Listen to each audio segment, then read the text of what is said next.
안녕하세요. 반갑습니다. 하나님의 크고 귀하시는 사랑과 은혜가 오늘도 함께 하시기를 간절히 바라고 기도합니다.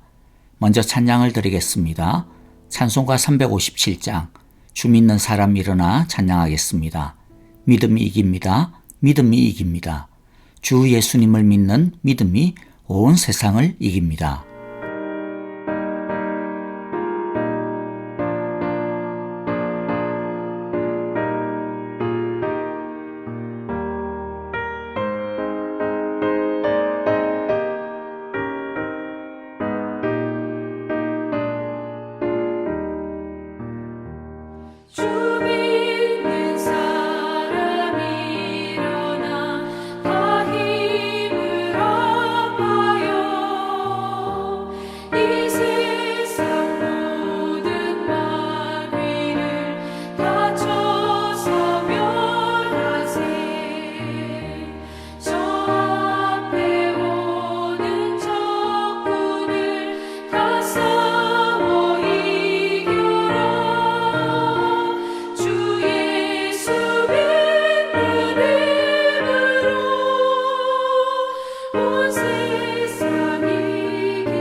이제 하나님의 말씀을 함께 읽겠습니다.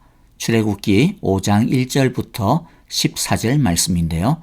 1절을 제가 먼저 읽고 한 절씩 교독하겠습니다. 그 뒤에 모세와 아론이 바로에게 가서 말하였다.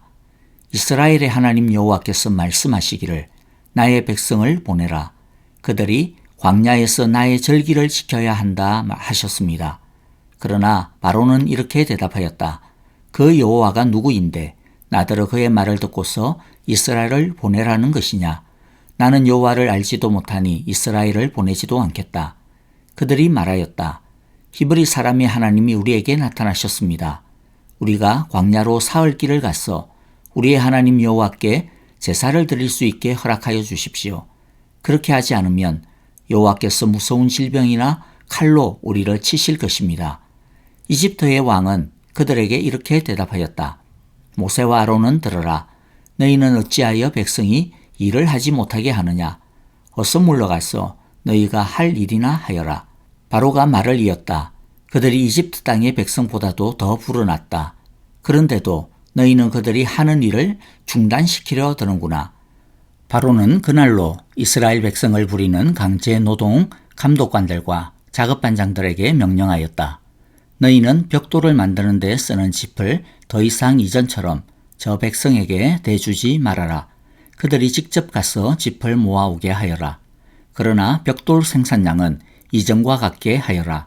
만들어내는 벽돌의 수가 줄어들어서는 안 된다. 그들이 게을러서 그들의 하나님께 제사를 드리러 가게 해달라고 하면서 떠든다. 그들에게 더 힘겨운 일을 시키고 그 일만 하게 하여서 허튼 소리에 귀를 기울이지 못하게 하여라. 이스라엘 백성을 부리는 강제 노동 감독관들과 작업반장들이 나가서 그들에게 이렇게 선포하였다. 바로께서 명령하시기를 내가 너희에게 더 이상 짚을 주지 않겠다. 너희는 가서 너희가 쓸 짚을 직접 구해와야 한다. 그렇다고 해서 너희의 벽돌 생산량이 줄어들어서는 안 된다 하셨다. 그래서 백성들은 온 이집트 땅에 흩어져서 집 대신으로 쓸 곡초 그루터기를 모아 들였다.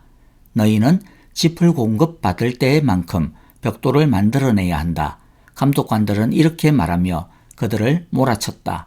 바로의 강제 노동 감독관들은 자기들이 뽑아서 세운 이스라엘 자손의 작업반장들을 때리면서 너희는 어찌하여 어제도 오늘도 벽돌 만드는 작업에서 너희가 맡은 일을 전처럼 다 하지 못하느냐 하고 다그쳤다.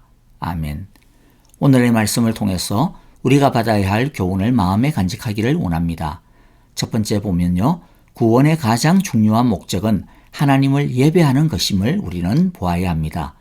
모세와 아론은 드디어 바로 앞에 섭니다. 그리고 그에게 요구합니다. 이스라엘의 하나님 여호와께서 말씀하시기를 나의 백성을 보내라. 그들이 광야에서 나의 절기를 지켜야 한다. 그렇게 전합니다. 하나님은 이스라엘을 내 백성이라고 부르고 있음을 우리는 주목해야 합니다. 하나님은 우리를 향하여서 내 백성이다, 내 자녀다 라고 부르십니다. 바로는 이스라엘을 자신의 노예 중 하나로만 생각했습니다. 가치 있게 생각하지 않았습니다. 이스라엘 스스로도 자신들을 바로의 노예로 생각했습니다. 이집트 안에 사는 많은 민족들 중 하나로만 생각했습니다. 그렇게 그들은 그 땅에서 노예로 살다가 바로의 소나기에 잡혀서 살다가 하루하루 어떻게든 죽지 않고 연명하기 위해 발부둥치다가 결국에는 언젠가 이집트의 사막에 묻혀버릴 인생이라고 생각했습니다. 그들에게는 꿈도 없었고 오직 두려운 바로만 보였습니다. 그러나 하나님께서 말씀하시는 것이 무엇입니까? 내가 너희의 하나님이다. 너희는 내 백성이다 라고 하는 것입니다. 우리는 많은 민족, 종족 중 하나가 아닙니다. 하나님이 사랑하시는 특별한 사람이라는 것을 기억하셔야 합니다. 보내라 라고 하는 것은 해방시켜라 라고 하는 말입니다. 바꾸어 말하면 하나님께서 구원하시겠다라고 하는 하나님의 의지를 보여주시고 계시는 말씀입니다. 그리고 나가서 무엇을 하겠다라는 말입니까? 절기를 지켜야 한다라는 것이죠. 절기라는 것은 유월절, 오순절, 초막절, 안식일과 같은 이러한 예배를 위한 특별한 날인데 구약 성경에서 절기를 지켜야 한다라고 하는 말은 꼭 어떤 특정한 절기만을 지켜야 한다라는 것이 아니고요. 예배를 드려야 한다. 그러한 말과 동일한 뜻입니다. 즉 구원의 목적이 무엇입니까? 하나님을 예배하는 것이라는 것이죠. 하나님을 믿고 구원을 받고 나면 구원받은 자에게 일어나는 가장 큰 변화가 무엇이냐면 하나님을 예배하는 사람으로 변화하는 것입니다. 그런데 예배의 본질이 무엇이냐면 하나님을 섬기는 것입니다. 지금까지 자신을 누르고 있었던 멍에를 떨쳐버리고 하나님의 부르심에 믿음으로 응답하여 하나님을 자신의 생명과 삶의 주로 섬기는 것이 예배입니다. 하나님께서 우리를 구원하셔서 하시고자 하시는 것은 이 세상에서 사람과 이 땅을 섬기며 전혀 목적 없이 살고 있는 우리를 부르셔서 새로이 하나님을 섬기는 생활을 시작하게 하시는 것입니다. 이것이야말로 가장 새로운 것이고 가장 큰 변화입니다. 지금 바로에게 이제 이스라엘은 내 백성으로 하나님을 예배해야 한다라고 하는 그 말은 이제 이스라엘은 바로 너에게 아무것도 아니라는 말입니다. 바로 왕 너는 이스라엘의 주가 아니다. 이스라엘의 왕이 아니다라고 하는 선언입니다. 바로와 이집트가 섬기는 신은 이스라엘이 섬기는 신이 더 이상 아니라는 것이죠. 이스라엘에게는 새로운 왕, 진정한 신이 이제 계시다. 하나님만이 이스라엘의 참 왕이요 참 신이라는 선언인 것입니다. 이제 이런 모세와 바로의 선포 앞에서 바로는 어떤 반응을 보입니까? 2절입니다. 그러나 바로는 이렇게 대답하였다. 그 여호와가 누구인데 나더러 그의 말을 듣고서 이스라엘을 보내라는 것이냐? 나는 여호와를 알지도 못하니 이스라엘을 보내지도 않겠다.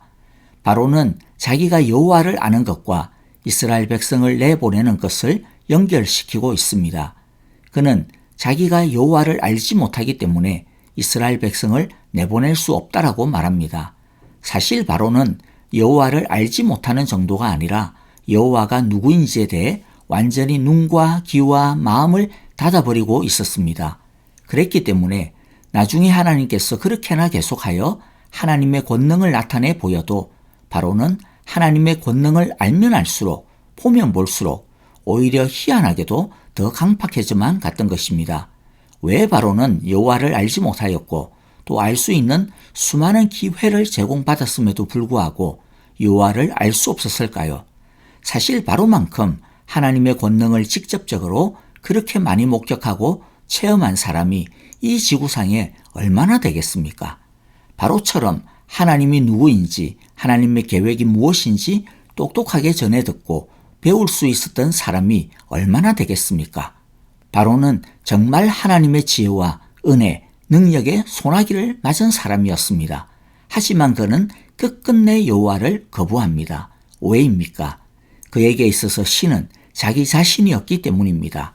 자신이 태양신의 아들이요 후계자요 자신이 살아있는 신이라고 믿었기 때문에 하나님을 알 수가 없었습니다. 바로는 하나님을 알고 하나님을 믿는다라고 하는 의미를 정확하게 알고 있었습니다. 자신이 하나님을 알고 믿으면 하나님께만 머리 숙여야 하고 하나님의 말씀에만 순종해야 하고 하나님을 위해서만 살아야 하고 하나님만을 섬겨야 하는데 그게 싫었던 것입니다. 자신이 지금 차지하고 있는 그 신의 자리에서 내려오기 싫었던 것입니다. 자신의 자리를 공고히 해주고 있는 수많은 우상들을 포기할 수 없었던 것입니다. 여러분, 오늘날 우리들의 모습이 사실 바로와 같지 않습니까? 오늘 우리들은 자기를 신의 자리에 두고 있습니다. 그래서 자기를 축켜 세워주면 그렇게 좋아하는 이유가 거기에 있는 것입니다. 사람들이 싸우는 이유가 무엇입니까? 그것은 자기를 신으로 알아주지 않기 때문입니다. 자기를 절대적으로 알아주지 않기 때문에 자기가 만만하지 않다라고 하는 것을 보여주기 위하여서 서로 미워하고 싸우는 것입니다. 여러분, 진정으로 하나님을 알고 하나님을 믿는 것은 자기를 하나님 앞에서 겸허하게 낮추는 것입니다. 오직 하나님 외에 다른 신을 인정하지 않는 것입니다. 자기 인생의 주와 신은 오직 하나님밖에 없음을 인정하고 고백하고 사는 것입니다. 자기가 신이 되면 안 됩니다. 자신을 절대적으로 생각하지 말아야 할 것입니다. 자기의 우상을 버려야겠습니다. 세 번째 보면요, 더 심해지는 고난을 보게 됩니다. 하나님을 알지 못하는 바로는 하나님을 예배하도록 이스라엘 백성을 보내달라고 하는 모세와 아론의 요청을 게으른 발상이라고 질타합니다. 그리고 이스라엘을 더 학대하기 시작합니다. 벽돌을 만드는 재료, 짚을 주지 않으면서 벽돌 생산량은 똑같이 채우라고 다그칩니다. 바로는 이스라엘 노예를 다루는 데 있어서 아주 천재적인 전략가의 면모를 보여주고 있습니다.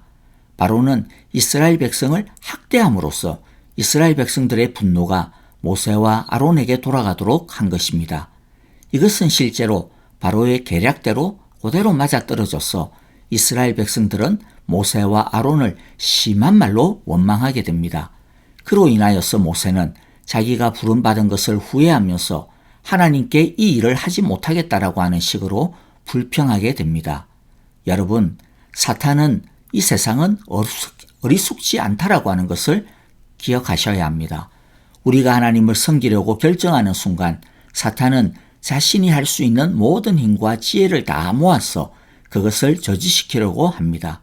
그러므로 하나님을 제대로 믿으려고 하는데 왜 이런 어려움이 생기지? 왜 만사형통하지 않는 거지? 내가 뭘 잘못했나? 그렇게 의심하면 안 됩니다. 그것이 사탄의 이간책입니다. 그렇다고 해서 두려워할 필요도 없습니다. 왜냐하면 사탄보다 더 크신 분이 하나님이시기 때문입니다. 예수님이 이미 사탄의 머리를 부수었기 때문입니다. 사탄이 할 수 있는 것이라고는 그냥 겁을 주는 것밖에 없습니다. 거기에 무서워서 주저앉거나 도망치게 만드는 것이죠. 그러므로 우리는 사탄의 그러한 겁박에 두려워하거나 무서워하거나 도망치면 안 됩니다. 하나님은 결코 자기 백성을 포기하지 않습니다. 절망 가운데서 놀라운 능력으로 자기 백성들을 일으켜 세우십니다. 우리는 앞으로 이 하나님의 능력을 보게 될 것입니다. 자기 힘으로 하나님을 믿을 수 있는 사람이 없듯이 자기 힘으로 사탄을 이기고 믿음을 지킬 수 있는 사람도 없습니다. 오직 하나님의 능력을 의지하고 하나님의 사랑 안에 거할 때만 가능합니다. 하나님께서 사탄의 시험과 세상의 고난을 일부 허용하시는 것은 단순히 우리를 시험하기 위해서가 아닙니다. 우리로 하여금 하나님께 더 가까이 나오게 하시기 위함입니다. 하나님을 더 붙들고 더 의지하도록 하기 위함입니다. 그리하여 하나님의 능력이 무엇인지 우리로 하여금 경험하게 하고 그리하여 하나님을 더 온전히 예배하고 사랑하고 믿게 하기 위한 은혜의 기회들이라고 하는 것을 꼭 명심하기를 바랍니다. 이제 헌신의 찬양과 더불어 오늘의 말씀을 마음에 새기면서 헌신의 기도와 중보의 기도를 드리도록 하겠습니다. 아프신 분들을 위하여 기도해 주실 때 박정은 집사님을 위하여 간절하게 계속 기도해 주시기를 바랍니다. 박윤경 전도사님을 위해서도 계속 기도해 주시기를 바랍니다. 주님께서 그 여종을 긍휼히 여기시사 새 힘을 주시고 고쳐달라고 기도해 주시고요. 정계자 전도사님, 노창득 권사님, 이두상 집사님과 김윤호 아기를 위하여서도 계속 사랑의 기도를 부탁드립니다. 여러분, 오늘 하루 우리의 우상을 버리고 오직 하나님만을 사랑하고 섬기며 살아갑시다. 안녕히 계십시오. 감사합니다. 지극히 높은 주님의 낮이 성소로 들어갑니다. 세상의 신을 벗고서 주 보좌 앞에 엎드리리. 내 주를 향한 사랑과 그 신뢰가 사그러져 갈 때 하늘로부터 이곳에 장막이 덮이네. 이곳을 덮으소서. 이곳을 비추소서. 내 안에 무너졌던 모든 소망 다 회복하리니. 이곳을 지나소서. 이곳을 만지소서. 내 안에 죽어가는 모든 예배 다 살아나리라.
이곳을 만지소서